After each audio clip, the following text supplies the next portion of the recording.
Members, another week ahead webinar. First, let's go over last week and the action that we've seen in markets. Markets ended the week lower across the board. The NASDAQ down over 4%, S&P 500 down about 3.5%, and the Dow down about 2%.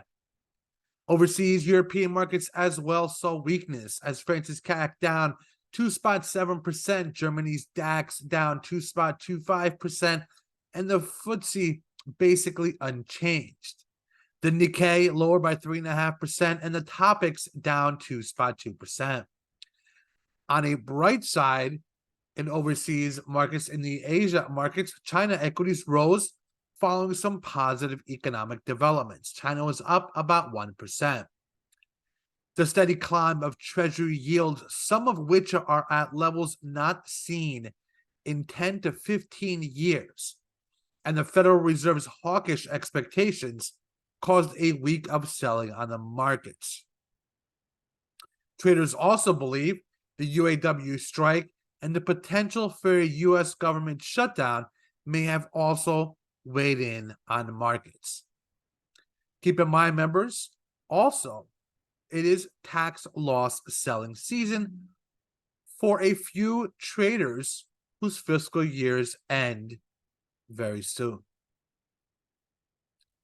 Stay alert and be prepared for continued volatility as we enter a very busy week with Fed speakers and important economic statistics on the GDP, personal income and outlays, consumer confidence, consumer sentiment, inflation expectations, new home and pending home sales, just to name a few. A very busy week we have coming across the board, as well as you will see in our week ahead report. A lot of our members have asked us to give a brief breakdown of the recent FOMC statement that we had last week.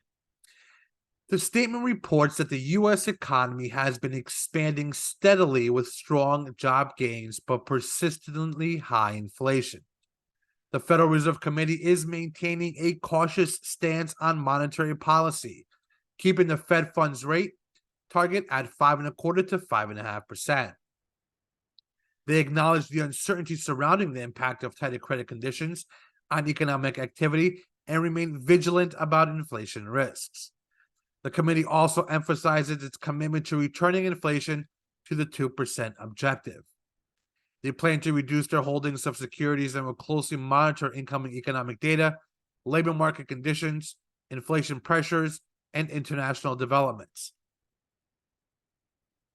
Markets were stunned by policymakers as they had provided far higher than expected estimates for rates in 2024, and their rate prediction for 2025 also climbed. Traders saw that as a weakness, as well as a lot of traders and economists believed the Fed Chair Powell press conference left a lot of people confused. And as we all know, markets do not like uncertainty, and clearly we are in some uncertain times. Let's take a look at your week ahead. As always, members, you have your company events for the week and individual analyst calls, as well as shareholder meetings, upcoming U.S. and world events. We do have a couple top earnings this week: Costco, COST, Micron, MU, Nike, and KE. A very busy week, members, as you can see on your upcoming U.S. and world events. On Monday, Fed Speak Kashkari, we're keeping a close ear on. Tuesday, we have Fed Speak Bowman, China industrial profits, the U.S. Case-Shiller and FHFA HPI, consumer confidence, and new home sales.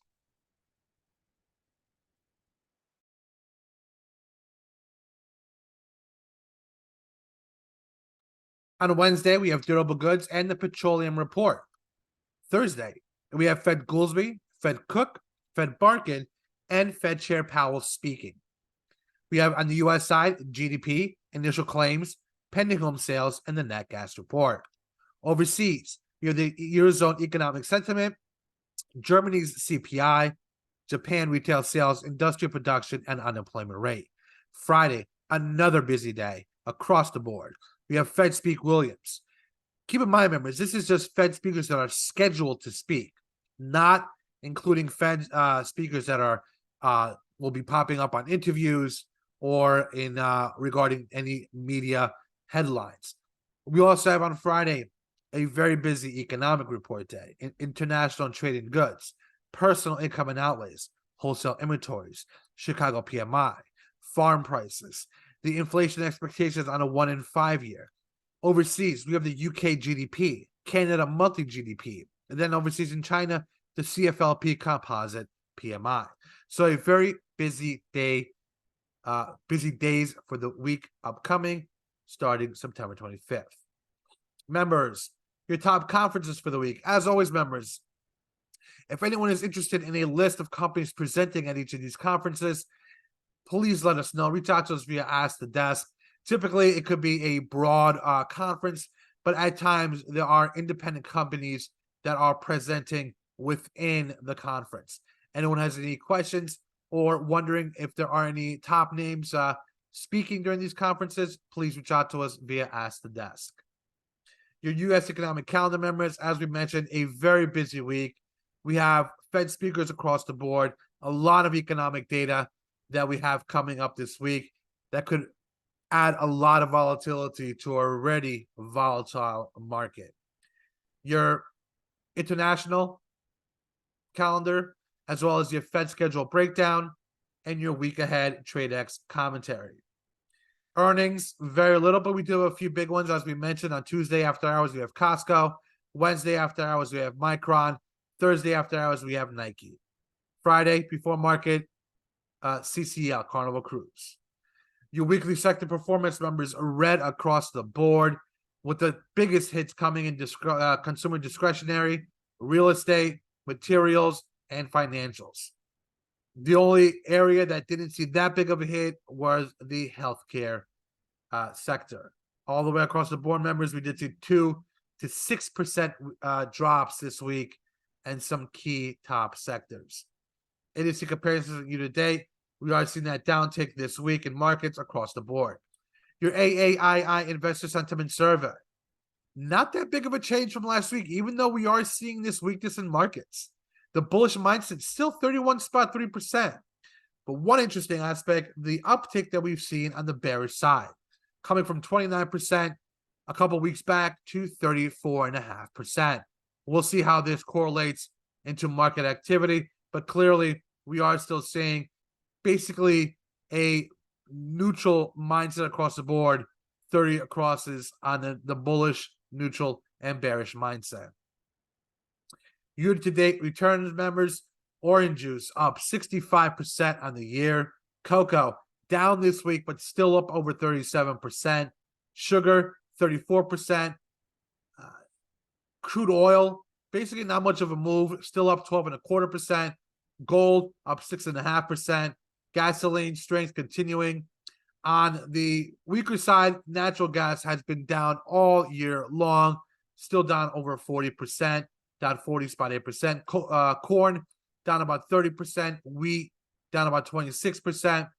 The VIX saw a big pop this week, as you can tell by the weakness in markets. The VIX at down 20% saw a pop of about 16% for the week.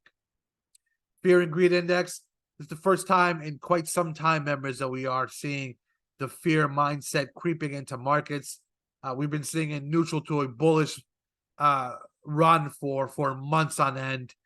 So this is the first time in quite some time that we're seeing some fear in the markets. So the question comes down to, with this fear and the AAII survey basically neutral, we'll see what happens going forward.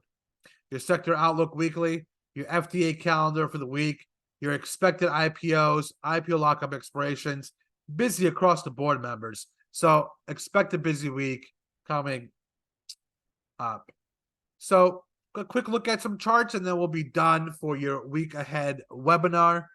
Gold, members, we added a downtrend, watching it touch 3 times. So we're keeping a close eye on this downtrend for a possible upside break.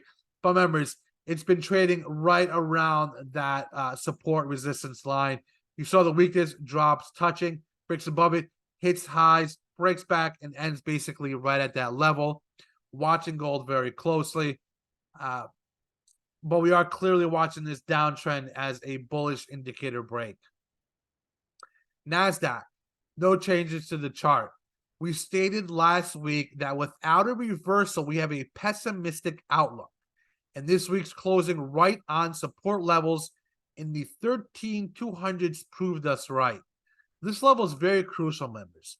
You really have nothing until the first around 12,500. So we're watching this point very closely. Last time we tested this support level, we bounced right off of it. So we're going to keep a close eye here and see if the weakness continues or we bounce off this level like last time and try to retest previous highs. We want to make one thing, and you'll see it throughout these charts, members. Trend lines are effective. You saw a trend line break, we saw weakness. You saw a trend line break, we are seeing weakness. We'll see what happens with this trend line support. Very close to being watched. SPY daily and moving average look, as well as your triple Qs, IWMs, and your 10-year yield weekly. 10-year daily. And we added an uptrend on this 10-year yield. When we try to explain a bullish chart, this is a prime example of that. We added an uptrend from May lows, and if we take this chart back 20 years, we have nothing resistance-wise until about 5%. We are keeping an eye on this situation because there is a sizable gap here that could be filled and lead to a reversal. Could this be what happened in March when we had the pop here and a drop?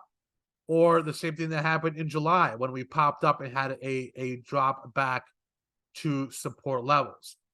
You could see that happening here again, but members, keep in mind, we had resistance at these points. This time along, we have nothing until about 5%.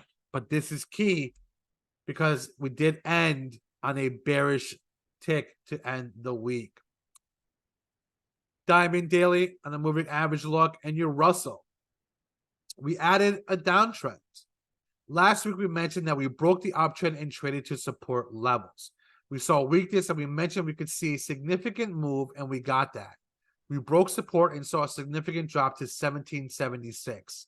1750s, members, is a very key level support on watch. We are watching this downtrend for a possible upside move if broken with volume. But keep in mind, members, this downtrend is basically non-existent unless this gap is filled to the upside, which we have seen happen a few times. So we're watching this very closely on your Russell. HYG weekly on the moving average look, basically stagnant, waiting for a direction. S&P 500, no changes to the chart. Check out what occurs when an uptrend is broken. Not just a simple uptrend, an uptrend that was tested 4 times. So we know that this was a clear-cut, longer-term uptrend tested 4 times, broke the uptrend at 44.40, and we ended the week at 43.20. So that's 120 points lost on the S&P 500 after this uptrend was broken. We're watching this closely. That support level at 4,300 is key. Watching it very closely for a possible bounce back up to 4,500 resistance, or if we see that break, we could test 4,200s, and then we could be range bound around the 41 to 4,200 range. VIX, nothing to even discuss on the VIX, but we are starting to see a possibility of a possible curve turn. Watching it very closely. The one interesting aspect, members, with this drop in markets, the volatility index barely moved. So we are waiting for that, the over exuberance move in the volatility to basically show us that things are starting to calm down. We really haven't seen that yet. So we're waiting to see if that comes sooner rather than later. Oil, no changes to the chart. Oil made a really significant move in the last few months. And now a range in the 90s is beginning to form. Watching it very closely. If we break to the upside and break this 93.75, remember, there's really nothing until $100 a barrel. So we are watching this closely. If we do break it, because we did break an uptrend, but it's a very steep uptrend. If we do break this, continue lower, we could retest those 85 levels. We're watching oil very closely, as that has been discussed more and more as of late in regards to inflation.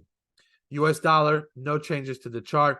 What can we say but technical analysis? Look at this pure move straight up on the US dollar. Tested support resistance, broke higher, tested it, broke higher, and then basically ended right at that key 106's level on resistance side. As we mentioned in the previous report, this is a crucial level where in the event of a breach and sufficient volume, the US dollar may move significantly. So we're watching this very close, as this is a key and has been a key in the effect of US markets. Bitcoin, not much to say in Bitcoin.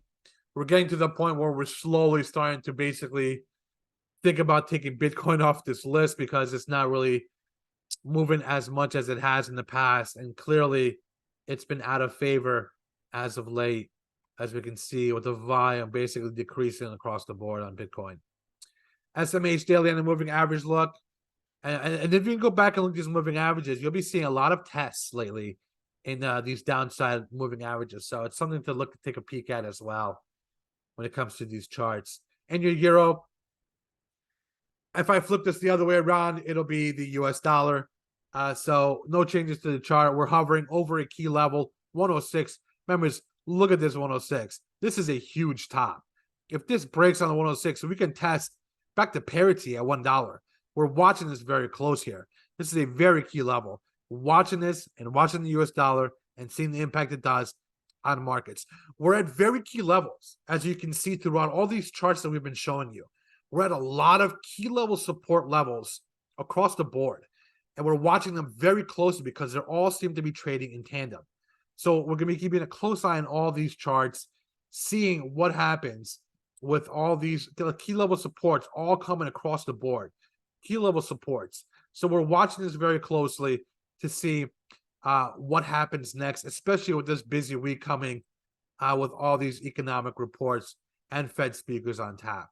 Once again, members, thank you for joining us and taking a peek at our week ahead webinar. As always, members, we're always around. We're always open for discussion. If you have a question, reach out to us via Ask the Desk. Shoot us an email. Give us a call. With the community chat room up and running now, we're always in there as well. We have a great group of traders in there. We've been seeing a lot of uptick in commentary coming throughout that chat room throughout the trading day and even after hours slowly. We want to thank everyone for joining that, being a part of it, and growing the TradeXchange community. We're here to make your trading day better, easier, and provide you with better and more services throughout your membership as a TradeXchange subscriber. To everyone, enjoy the rest of your weekend. Be safe. Relax. Check the news desk to get yourself ready for Monday's open. Thank you. Enjoy. TradeXchange out.